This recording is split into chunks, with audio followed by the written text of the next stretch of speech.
HY-TEK Team Manager gives you two ways to enter swimmers into a meet. Entries by name and entries by event. They may look similar, but each one is better for a different job. Let me show you exactly when to use each option.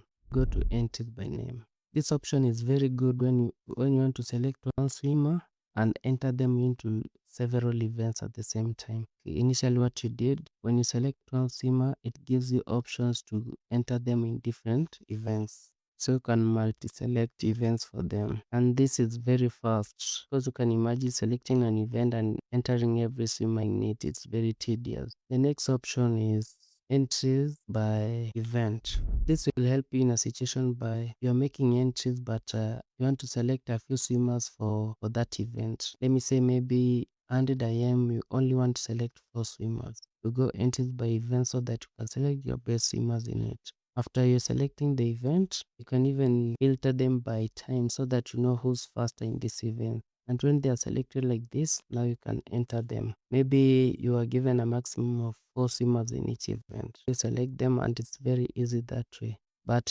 if you want to select several events for them, it will be very tedious for you. You can't select for everybody the same event. If you want to select multiple events for one swimmer, you use entry by name. If you want to select one event and you want to do a few selection of swimmers, like 3 swimmers, you do entry by event. The most important thing we always prefer using entry by event is when doing relays. This makes making relays very easy. So you just select relays only, then you are now able to pinpoint the relays, then you enter your tips.